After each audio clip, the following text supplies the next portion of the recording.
Welcome to Rotary Matters on 92.7 Arrow FM and, of course, on Wairarapa TV. I'm Marilyn Donna, and during the next hour we'll be talking to you about the Rotary Club of Masterton South and the activities that we've been doing over the year and our future activities. I'm, of course, a member of the club, and today we're going to be talking to John Murray, who's one of our members also, and later on Rob Irwin, who is coming in to be the talking about what he's been doing as president. He's the current president. In the Wairarapa, of course, there are 5 Rotary clubs, and our Rotary Club of Masterton South is one of 2 in Masterton. So, first of all, I'd like to welcome John. Hi, how are you? Man. Nice to see you. And John is you're the president-elect, aren't you? As well as being a very important person in other ways. But what exactly does president-elect mean?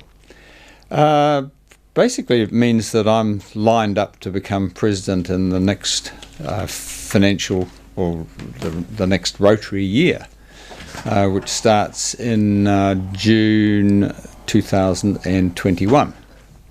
So I get trained up and do some. You go to some roles. Quite unusual. What's it called? Pegs or pins or pets? Pets. That's right. You go to pets. What are pets? Off the top of my head, I think president-elect training. Training. Have you been to that yet? No, I haven't. Oh, okay. No, I believe it. I know that Rob came back with all sorts of wonderful new ideas, so you might be in for a similar sort of thing too. I'm looking forward to it.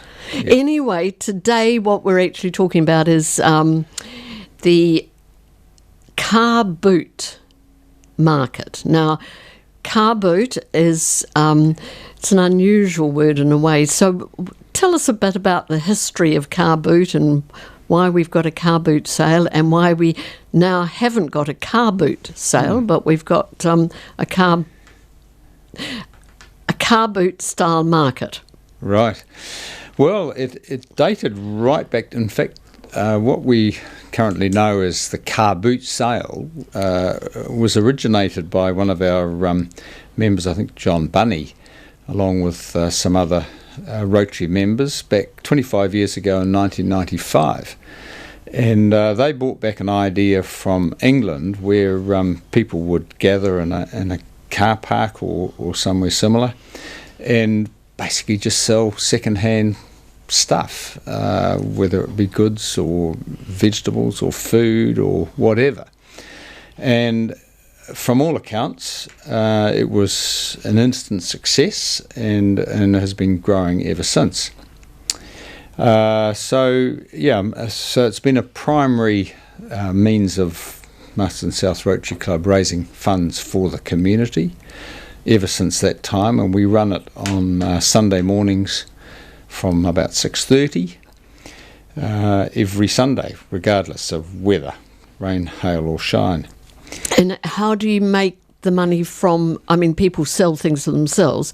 So, how does the money come to the club? Well, originally it was located down at the Farriers car park, but I think when was it? Early 2000s, they shifted it to the RSA car park, which is on the corner of Essex and Chapel Street, and all the car parks are marked out.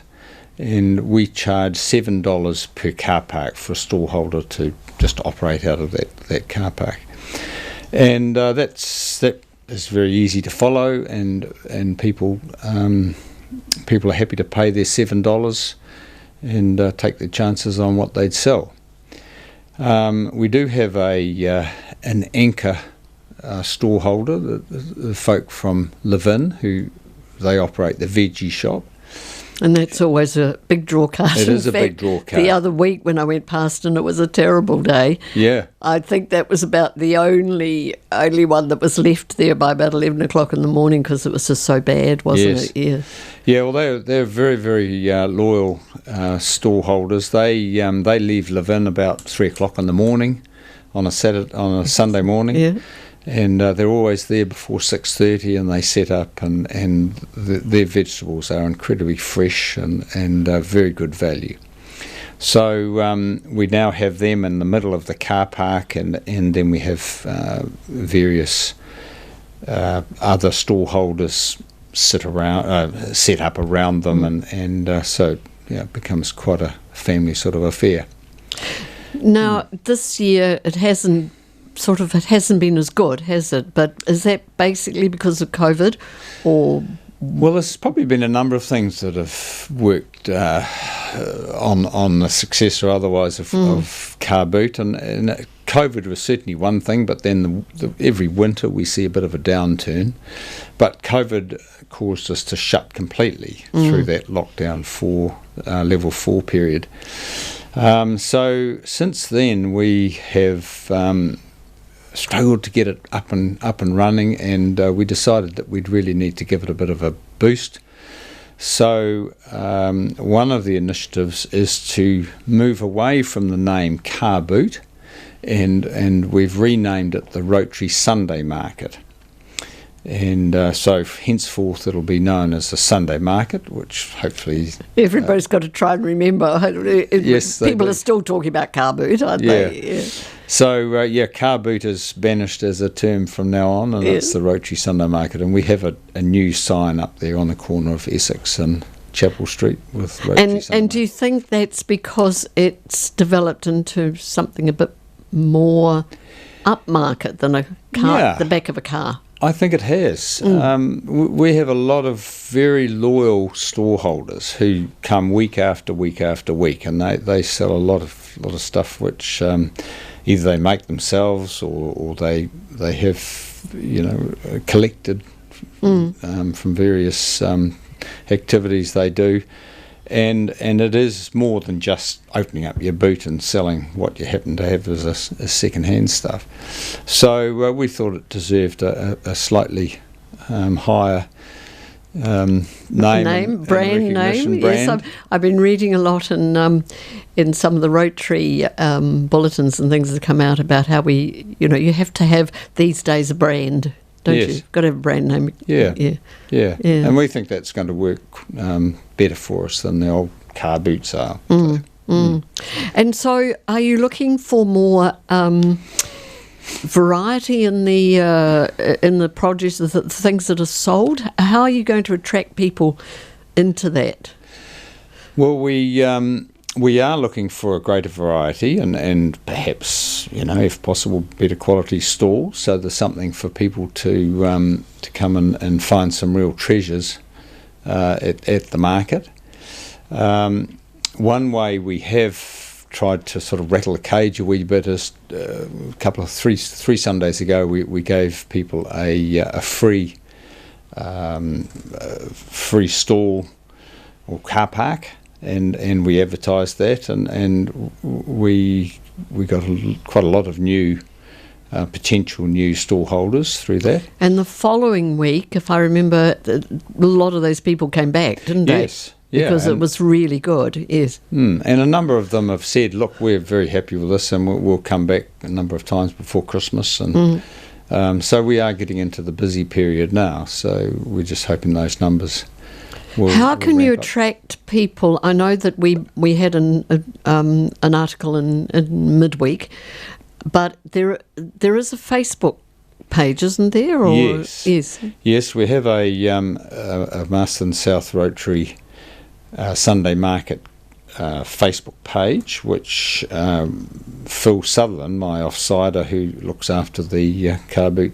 Sunday Market site. He keeps that up to date, and anything that's happening, he'll put that onto Facebook, and just keep people informed as to what's in the market and when things are on and so on. And do people have to pre-book a site, or can they just turn up at 7 o'clock in the morning on the Sunday? They don't have to pre-book, but what we have done is that we look after people who've come to us on a regular basis. So if they've got a particular car park that they like to operate from, then we do have a map or a plan where we identify where they go, so that they get first dibs on providing they're there by 7 o'clock.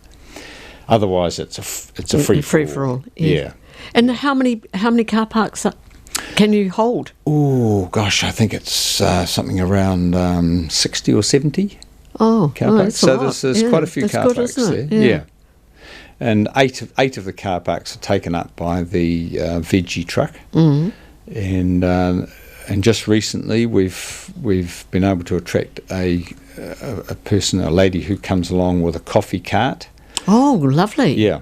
Yes, so, because I was just going to go on and ask you about food and whether, there is any store. I know a lot of people sell cakes and jams, and there's some lovely Middle Eastern cooking there, which I've partaken of. But the actual thing, there used to be sausages and yes, but was that a problem? Did that become a problem? I don't think so. No. I think that was that was a fundraiser, and that's quite allowable, and they were reasonably successful. Yeah. So I'm hopeful that they'll come back, particularly knowing that the coffee cart is there, so there's something for people to eat. The other thing is that if people are fundraising and they're busking or something like that, we usually allow those people to just come and be do there that. Yes, for because no cost. Somebody was playing cello a few weeks ago. They were. Yeah. That's right. Yes. Yeah. So that just adds to the fabric of the Sunday market and adds to the character. Well, I think hopefully that with the new logo and the new brand, that we will attract more people. And I think now that we're on level 1 for however long, and coming up to Christmas, it always seems to be, a good seller, isn't it? Yes, yeah. We've had some really big sales in the past, numbers of car parks that have been used, and I expect that to happen again this year.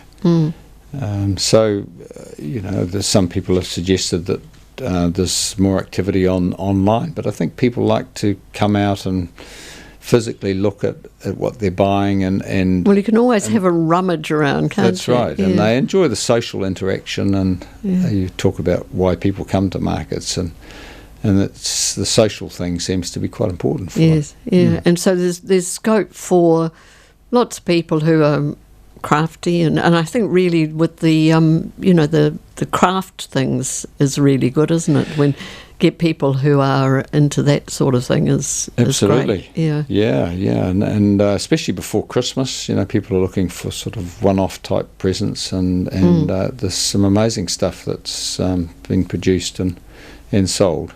Yeah. So there's great opportunities. Well, I think it's a really good thing, and hopefully people will,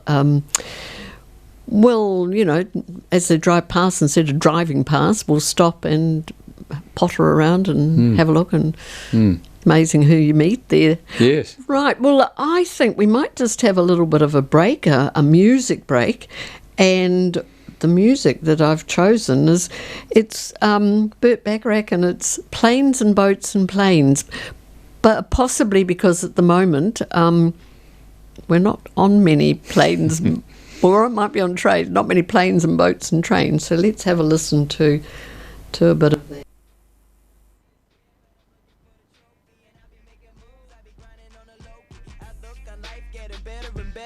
My lane, my G is getting fresher and fresher. Find yourself, my G, and you can weather the weather. Love yourself, my G, and turn the pressure to pleasure. But I hit this, yeah, look at me go. They don't do it like me, yeah, look at me flow. I came a long way, yeah, just look at me grow. I got the juice, yeah, and you already know. I'm reflecting on some shit I've been trying to set my soul free. Well, somehow something wasn't quite working on that, so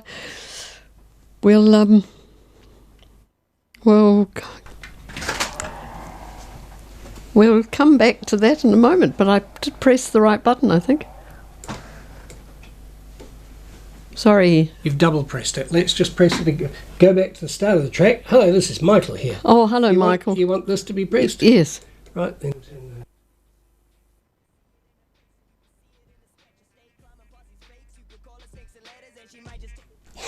This is a bit of fun. It's all right. It wasn't just me. It could be a dodgy CD. It could be, although it was all right before. Shall we leave the CD and just carry on with what we're why don't talking you about? talk? And in a few moments, it was track 9, wasn't it? It was track 9. Yeah. So instead of you having a bit of a break, what we're going to I'm talk... ready with track 9, if you like. Okay. Ready? Yes. Let's see.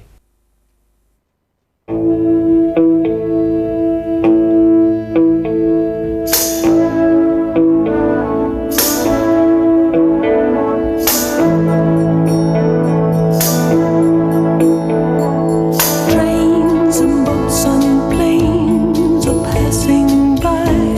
They mean a trip to Paris or home, to someone else, but not for me. The trains and the boats and planes took you away, away from me. We were so in love and high above. For me, the trains and the boats and planes took you away, away from me. We were so in love and high above. For me, the trains and the boats and planes took you away, away from me.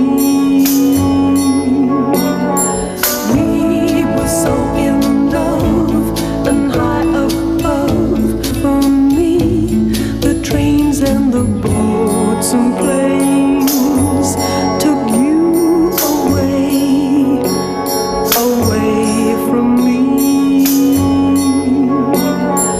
We were so in love and high above. For me, the trains and the boats and planes took you away, away from me. We were so in love and high above. For me, the trains and the boats and planes took you away, away from me. We were so in love and high above. For me, the trains and the boats and planes took you away, away from me. We were so in love and high above. For me, the trains and the boats and planes took you away, away from me. We were so in love and high above. For me, the trains and the boats and planes took you away, away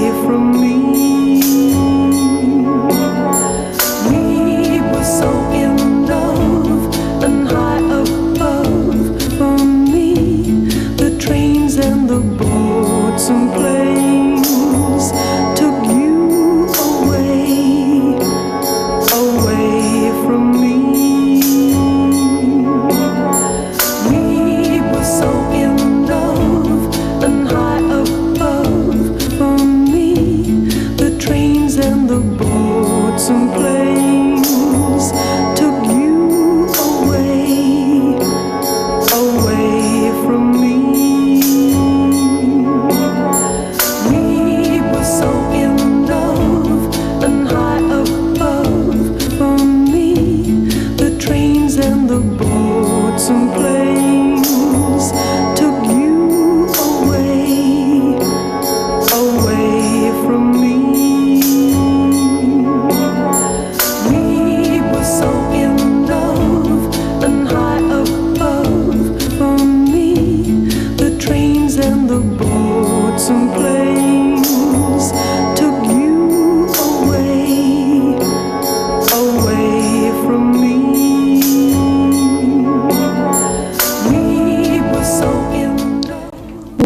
that was the trains and the boats and the planes that took everyone away. And you've just been telling me in the break, John, that you're going to be in a boat next week, which will be quite exciting. Is it a yacht? Yes, it's a yacht that's owned by my brothers, a 39-foot keeler. Wonderful. And they've been sailing it for 5 years or something like that, I think. And we're just moving it from Sandspit down to Tauranga. So it's going to winter over in Tauranga, and they'll do a bit of maintenance. But we're going to take the opportunity of joining forces and having a bit of a holiday on the way down. Seeing the lovely coastline of New Zealand. Yes. And I think it should be good weather. Would want to be better than last week. I would hope so, yeah. Anyway, we're now talking about another one of Rotary, Marsden South Rotary's activities, which is one of our big money spinners as well, the mini golf or mini putt. I'm never quite sure to refer it to as mini golf or mini putt. I think technically it's mini putt, but you play mini golf. Yeah, yes, yeah. It's known as the mini putt course. And it's opposite New World, just at the entrance to the Queen Elizabeth Park, isn't it? That's been there a long time too, hasn't it? Yes, I'm not sure when they first established it, but it was, it's probably might have been 30 years plus, at least, I think. But it's run by a very, very capable lady, Katie, who has been managing it for quite some time. And that's her sort of sole focus. And we have a profit share arrangement with her, but she spends a lot of time down there and treats it as her baby. It is very good. It's been changed too. Some of the holes in they've sort of the last time I went, it was possibly different from about 3 or 4 years ago, where they've got new sort of schemes and all with it, have they? Yeah, I'm not 100% sure what the changes have been, but they certainly upgrade it. They do upgrade it from time to time and put some different slopes in it. And I know that it was harder at one stage than the times that I'd been in earlier. It's always quite hard for me, so... We recently had some guys who were doing a tour of New Zealand for raising money for a mental health foundation. And they were their objective was to go around and play mini golf at every single course in New Zealand, which I understand they did. And I heard that they were planning this, so I rang them up and invited them to come and play at our course, and which they did. And they enjoyed it. Yes, very much so. Yeah. No, I think it's great. It's really exciting. And when I was over in England last year, I think it was, when my little nephew and niece, they love going to the mini golf and mini putt things all around where we were in England. Yeah.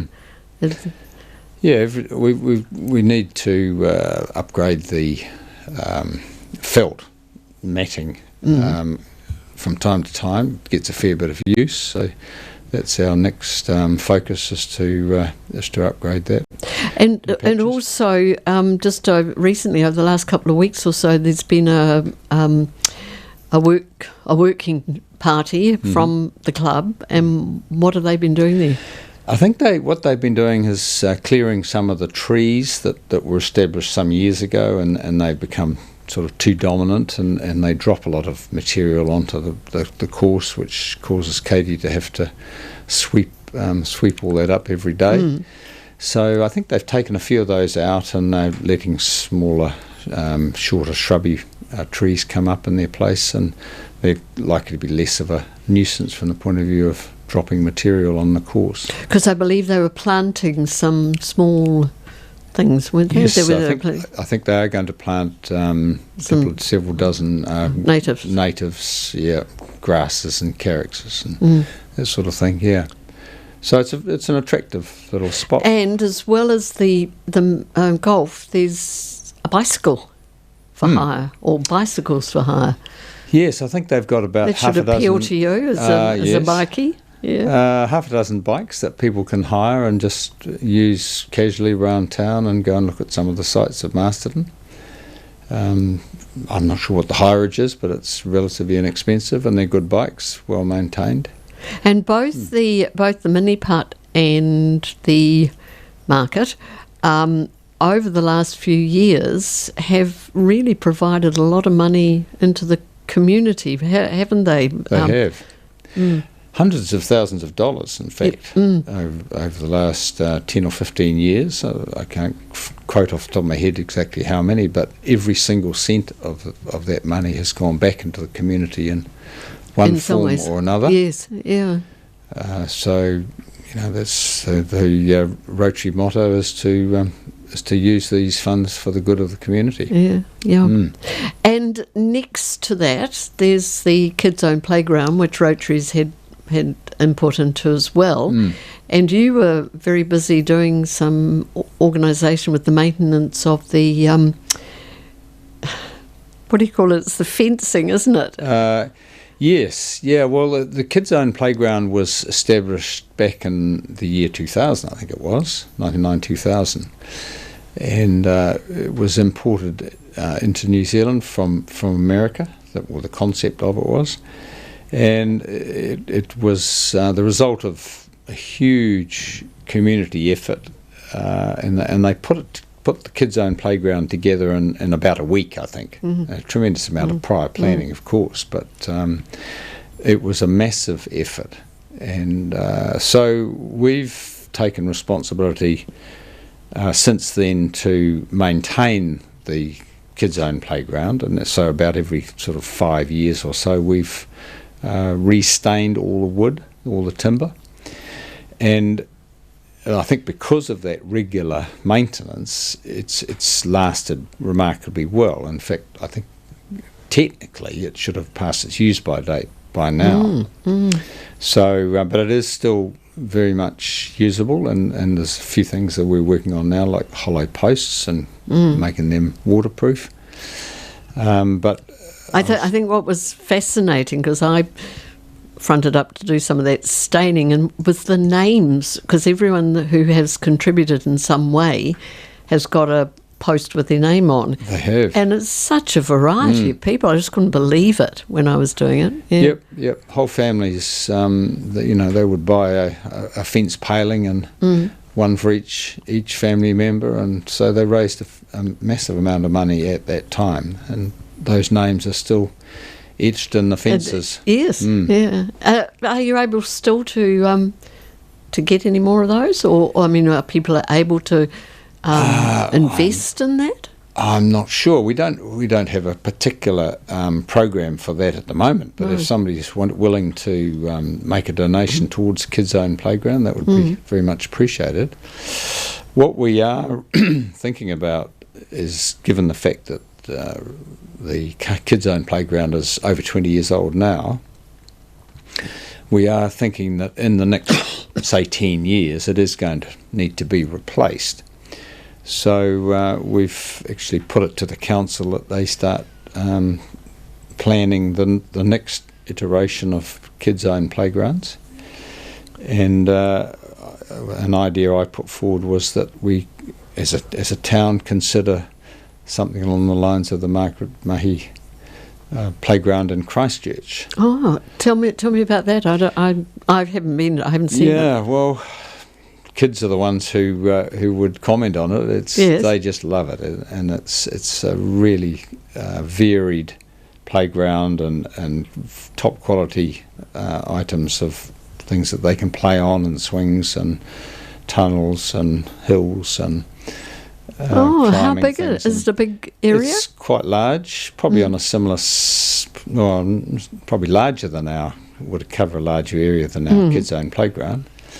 We might have a slightly scaled down version, but that's the sort of thing we should be planning ahead and putting some money aside for. And is that is it, because a lot of it is wooden? The one here, isn't it? Is it wooden there too, or? Yes, it's not all wood. There is some wood in the Margaret Mahi one, but mostly it's more permanent materials, stainless steel and concrete and so on, but with protection for kids, rubber matting and that sort of thing. So, but very, very well designed. Yeah. So I guess the council will probably take a look at the Margamahi one in Christchurch and see whether something similar could be built here. And is the council quite keen on? I think they've agreed looked that at they it. would put it into their 10-year plan. So that's a good start. Because all of that area is going to be sort of quite youngster friendly, isn't it? With the skate park things Well, it's happening there. incredibly well used at the moment, that whole area, and you just have to go down, sit down there in the kids' own playground and see the families come through and kids playing and so on. It's a really valuable asset. And then, of course, we've also got the little kids' bikes track. Yes, yeah. Well, that was another Marston South Rotary Club initiative, and we thought that it was. I think one of our members, John Bunny, came up with the idea of establishing a series of roadways with various road signs and lanes and stop signs and one thing and another, and the idea of that was to try and encourage kids to learn some of the road markings and some road rules, and so that gave them a bit of road sense, and we're planning in the next couple of months there'll be a program put forward where families are going to be able to come along and bring their kids along, and we'll have a picnic and a bit of a get-together and perhaps have a named celebrity come along as well, and we'll promote that. But that's also been quite well used. Yes. Despite a bit of unfortunate vandalism. Which has been happening. We have to deal with. Well, John, thank you so much for all your what you've been talking about, and snuck in the doorway we have Rob Irwin. Welcome, Rob. Oh, well, nice to be here, Marilyn. And good to see you sporting a very important T-shirt, and we'll be talking about that in a moment. But John, if you would like to go and get your preparations organised for the big boat trip, I will. We will thank you very much for all the work you've done for this interview. My pleasure. Thanks, Marilyn. Okay. Bye-bye. Bye.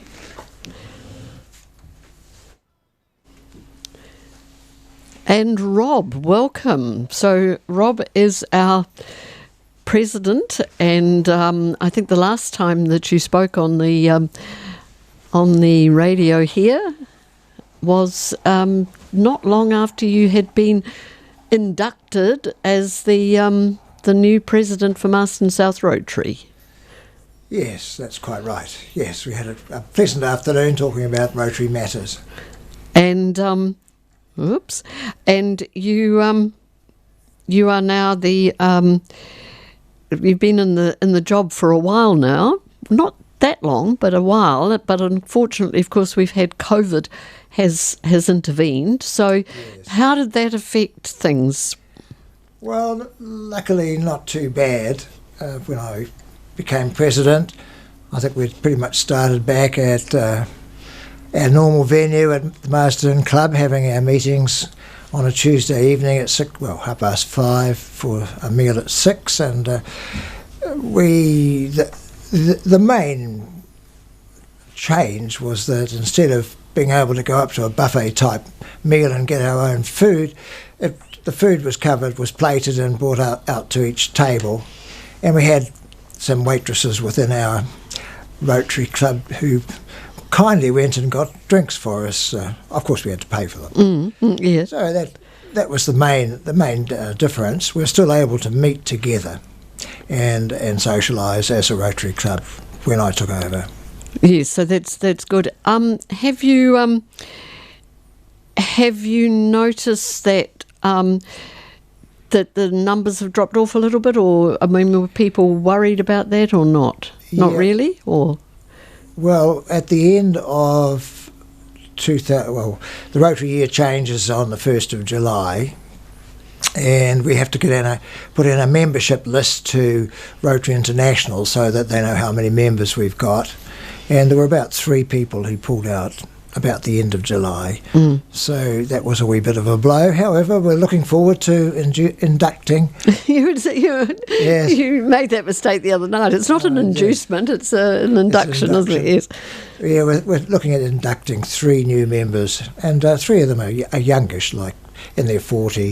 That's really good, is isn't really it? exciting. Yeah. So once we get a few new younger ones in the club, we may be able to build on that and get more to come in, and they'll sort of have an internal group within the Marston South Rotary Club, which I think is quite exciting. So this is really good.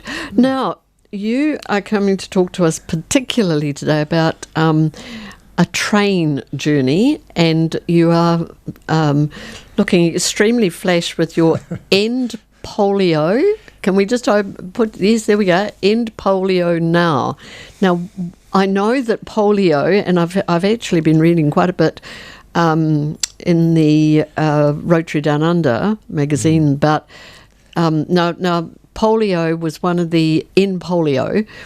the main features of Rotary International, and I believe that there's only Afghanistan and Pakistan that there's still just some vestige of the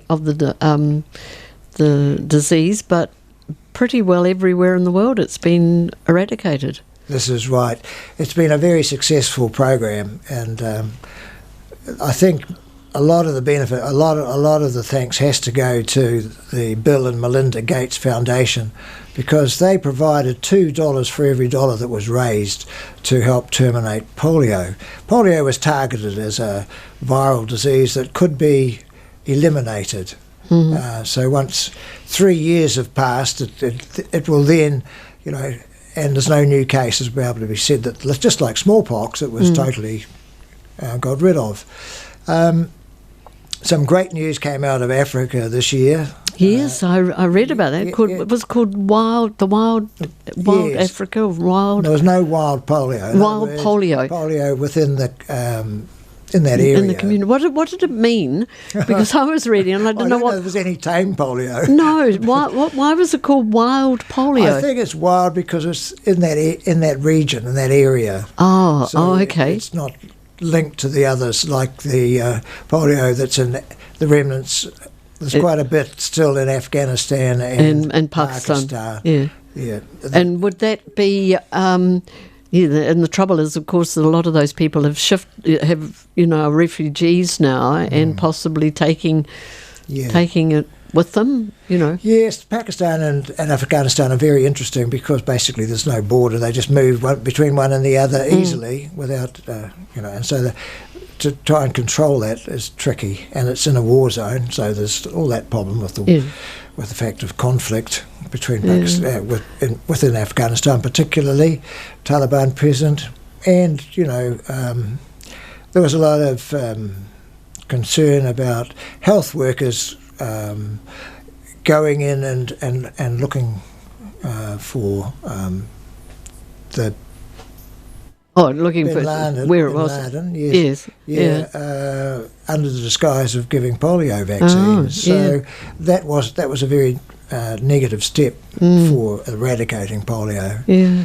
However, we're plugging on, and the numbers are less than 100 anyway. So it's amazing, isn't it? It's incredible. It sort of makes you think with all the what is happening with COVID and how it spreads, and we've had diseases, but they have been able to be eradicated. I was reading also in one of the articles about the fact that they were able to use some of the facilities that had been used for the eradication of polio into with the COVID disease in some of those places in Africa. Yeah. Oh, yes. I presume they would use the medical facilities for treating and helping people. I mean, the world's had to think on its feet really about all of this. Yes, and, using hotels for isolation units and all that sort of thing. And, So the End Polio Now train. Tell me about the train. Okay, yes. Yeah, this is not my colour really, so please forgive me, but I put it on specially because I got this one last year. Yes. If a person, a Rotarian, pays $25, they can get on the train and do the whole day wherever they might go, which is through all of the railway lines in the Wellington area. Last year we started at Palmerston North at the crack of dawn, I must say. Oh, gosh.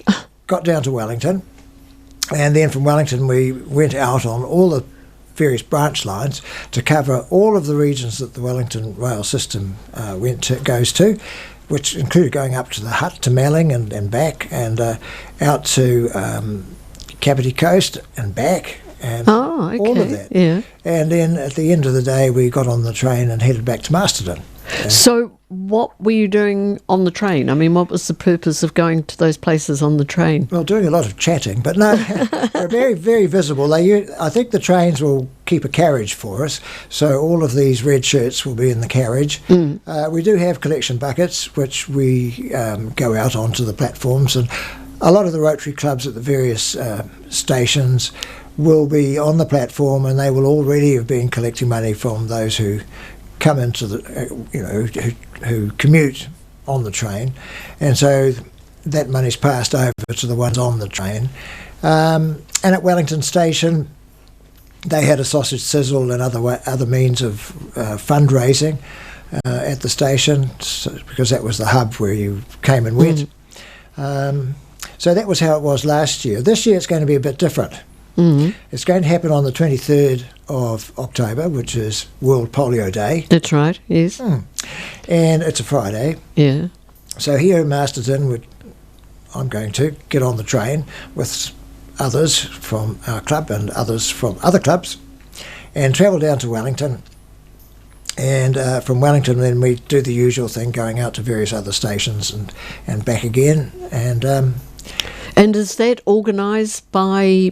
who organises your tickets, for example? This is done by the End Polio Now people. Oh, I see. In District 9940. Yeah. And they've taken it on board. And the district, the ADG, Rob Cameron, Assistant District Governor for our Wairarapa Valley, is aware of this, and he's also been involved. There's a committee that run this. I think and it costs. Carterton is on that committee as well. And it costs a Rotary member to go on the train, doesn't it? I mean, that's part of the fundraising. For every station, it's 50 cents, so it actually ends up at $31 per Rotary member person. And if the club isn't, the club also will front up and provide $50 cents per member. Sorry about that. 50 cents per member to donate to End Polio Now. So, and the other enticement for doing this is that we're going to be going to a luncheon at Government House. Oh, really? Yeah. So is that part of the $31? I hope so. Oh, how nice! And who's so the End Polio Now people have organised that to happen? Yes, that's in the plan. Yes. Oh, that sounds great. So what time would the train be leaving on the Friday morning? I'm not exactly sure, but I think it'll be an early train, so it'll be one of those commuting. It'll be one of the commuters, and they'll have a carriage for us. Yes, and they'll be expecting us to be on there. Yes, and then it will be the whole of the day, more or less, or most of the day. It's the whole day. It's the whole day. It's a lot of sitting, actually. I can imagine. So also there would be, last year I think there was quite a lot of money raised, wasn't there? Yes, I don't know the figure, sorry. No. But there was quite a lot of money. They made it was very worthwhile doing it again. Anyway. Yeah. Oh, that's excellent. Yes, because it's really amazing just what has happened over the last, I don't know when they started the End Polio Now, but it was... not really that long ago. No. And the money that's gone into the vaccines and that has just been incredible, hasn't it? It has. Yeah. Great.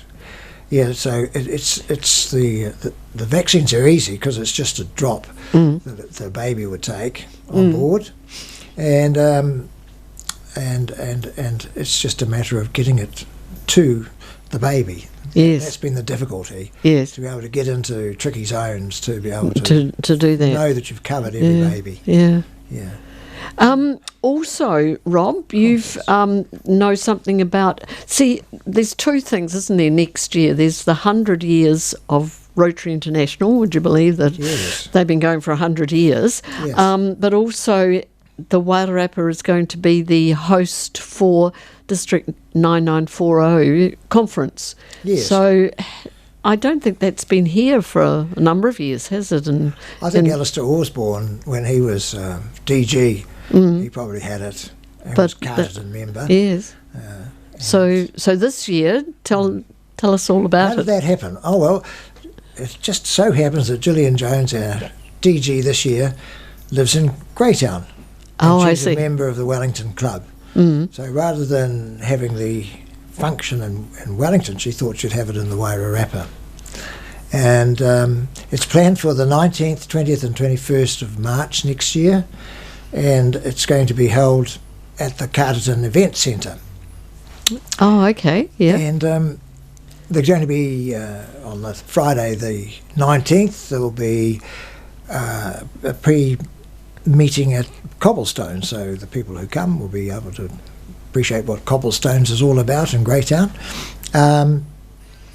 And then there'll be all the meeting functions that happen. And I think on Saturday afternoon we're going to be whizzing all our visitors to the delights of the Wairarapa, all the various places they can be taken, like down to Palliser and Naui, Lake Ferry Pub. Yeah. Yeah. We're thinking about a four-wheel drive exercise. We've got a member in our club who's an enthusiast about that, and that would be quite exciting for them. There's Pukaha Mount Bruce, Yes. which is always a Always great attraction. excellent. Yes. Yeah. Castle Point, maybe Castle Point Station. There's all sorts of different things that we've got in mind for people. So it's going to be quite a big exercise. There's usually 200 or 300 people who come, and accommodation might be tricky. So we're looking at hosting delegates who come from other areas into the Wairarapa. So all of How this many normally go to those? I've been to the one up in New Plymouth, but there'd be a few hundred, wouldn't there? Yes. From the district. There's a few hundred from the district. Yeah. There's the shall we say, the old war horses of Rotary, the ones who are there go just every all year. the time, Yeah, and go who are every- amazingly valuable for Yes. their enthusiasm. And then there are others who just attend because it's in their area, region, and others come from various clubs around. And there's District always 9940. an entertainment on the Saturday night, isn't there? Yes, Yeah. yes, you're good at that. Oh, I think actually I heard you say that our Marston South choir might be performing at something Exactly. over the weekend, which would be good. Yes, Yeah. it's booked in, I understand. Oh, great. So they're getting into good voice. Yeah. Then A lot of that'd be enthusiasm excellent. for Yeah. that, with Christine Brewster leading it, and Dougie Davidson, who is our Choir choir master. conductor. Yeah. Oh, that's lovely. So, is that part of the 100 years, or aren't we looking at something to do with a cluster? We're not allowed to call it a bubble, so it's a cluster, isn't it? Looking at something to celebrate 100 years of Rotary Yes. International. Yeah. This is totally separate. 100 years is because Rotary started in the Southern Hemisphere after a chap, I can't remember his name, came out from the States and enthused people in Sydney and Melbourne, Wellington and Auckland. And so in 1921, Rotary started in the Southern Hemisphere, and so we're celebrating the 100th centenary of Rotary down under. Yes. And to do that, the major there's a Plant the Trees program, but the major fundraising exercise for this, to celebrate this centenary, is to provide vaccines to Pacific Island countries, 9 Pacific Island countries, and these vaccines are, I've got to think about that, human papillomavirus to protect ladies against cancer Yes, that's of the right. cervix. Yes, that's right. The pneumococcus, there'll be a pneumococcal vaccine as well, that's the second one, and a rotavirus vaccine. Yes, that's yes. I've just got that here, and You're correcting me. No, You're that's still a school mistress. no. That's right, because I've just been reading about it, and the rotavirus and meningitis. Yeah. So will that still? When I read that, I know that's what has been decided. Will that still go on, or would there be some slight shift towards a COVID vaccine? Okay, I've been reading about the COVID vaccine. It's hugely difficult. It's there's so many different sorts of things that can be used to vaccinate against COVID. Yes. The thing that I should, but you don't mind, do you? No. Because when I read that, and I got the article. I just photocopied it because I thought, now will Rotary look at underwriting a vaccine or whatever, because we've done the vaccines for polio, and they're doing the vaccines for the Pacific Islands, but will they possibly go into something to do with, trying to get the COVID one? No, this is purely for those 3 vaccines, and we've got this COVID world we're living in, with borders closed. That's a very a problem. Yes. And I'm not sure how that'll be overcome. It would be very nice if it was free travel between the islands, but it's going to obviously be restricted. But somehow or another, they'll be working on how to get the vaccine to the patients. These vaccines are reasonably easy to manage. They're stable. The COVID vaccine that they're putting out at this particular time in the States, there was a German vaccine being put forward and an American one. Both of these are hugely unstable, and they use what's called messenger RNA, which grows the little projections on the virus, which stick onto human beings, the cells, and allow the virus to get in. So the idea is to produce something that's the same type of protein, but and the body recognises it, but it's harmless because it's got nowhere to go. So then that'll produce antibodies against the COVID. But the problem with this is that both of these things are highly unstable, and one of them has to be transported at minus 75 degrees Fahrenheit. Oh, really? So, it just makes it a huge logistic problem to get it to places. And, and they were looking at providing, say, 200 doses at a time because of the instability, and then how the hang do you get that out into places like Masterton or Castle Point, for instance. It's a tricky problem. So they've got a lot of work, and the reason that the messenger RNA thing's been put forward is because it's a very, very quick fire. They can do it, And, of course, the companies who make it are out to make a lot of money. If they can get the one there first, they'll be making the most money. So, and it's so all very tricky. Yeah, so that would be so long as the islands are open, for people to come in and do that. So they would be probably better to start that fairly soon. Not the COVID thing. No, the other one. Oh, the other one, yes. Yeah. No, they've been planning this for quite a couple of 3 years now to try and do this in the most effective way. So they've, and it's been, I must say, it's also mainly resourced by UNESCO. That's right, isn't it? Or UNICEF. UNICEF. No, it's UNICEF. Yes, UNESCO's the education one. The children's one. Yeah. Yes. That's fascinating because, as I said, when I was reading about it, and I realised it was something for the 100 years, for Rotary. Oh well, that's There's fascinating. one more thing. Yes. This Masterton, Rotary started in Masterton in 1925. That's right. It was very early, wasn't it? Yes, Yeah. yes. So we've got 100 one We've got coming up 100 too. years coming up in 1925. Oh my gosh. 2025. So there'll be some fundraising to produce some sort of memorial For that. for Rotary, to Yeah. celebrate the centennial of Rotary in Masterton. In Masterton. My word. Gosh, are we still going to be around in 2025? Who would know? Well, of course we will be.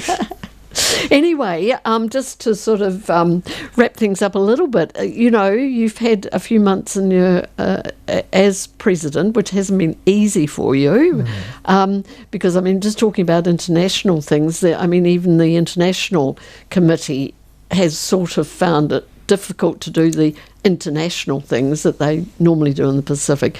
But how have you found, your time as president at the... let's put it this way. It's very interesting. It's very hard to keep abreast of everything that goes on in Rotary. I was talking to Alan Evans, who's our District 9940 treasurer, and he's having a lot of difficulty in tying everything together from the job that he's got. Whenever he scratches the surfaces, another little problem pops up. This is the thing with Rotary. It's a very stimulating time. And, yes. There's lots of keen and highly motivated people. So that's the pleasure of it, is to just be temporarily in charge of a group of really keen and wonderful people, who do find the opportunity to do the service before self, don't they? Yes. Which I think is wonderful, really. Exactly. You only have to sort of say, well, there's going to be a working party for something or other, and people put their hands up straight away, don't they? And I think do. There's no problem with that. We always get some volunteers for any projects that are popping up, like at the Millennium Reserve down off Hillcrest Street, and also we've had Mini Putt. It's had 3 working bees over the last. Yes, we're just. I was just talking to John about that, and that's been great. And that's been planting new grasses. Yes, yeah. It's had a makeover and it's looking pretty smart. Yes. No, he was saying that. And the balls won't get lost so easily. No, true. No, I think it's great. And also, there's something coming up where we're going to be joined with the other clubs with the get together for a dinner. Oh, yes. That's right, isn't it? That's right. Guess who's coming to dinner? Yes. I think that's at the end of October. That's Marilyn Hunt's been planning that and doing a great job. We've asked Masterton if they'd like to join us, and Carterton. So, because I know you were very keen when you came back from your, and I was talking to John. It's called Pets. That's Pets right. Weekend, that to sort of join in with clusters of the other groups, the other Rotary clubs. Yeah, very keen to provide a Rotary presence for the whole of the Wairarapa. Yes, yeah. I don't think I could make a Rotary presence for the whole of New Zealand, but just to have all the clubs thinking along the same lines. We're sharing our bulletins, which is a weekly production. And of course, we share this program too, because the other clubs do. And we hope to share other media things as well. I think that's good. And also, I was reading in the Down Under that they were saying for people to do things with their regions. That was sort of the best thing to do. Yeah.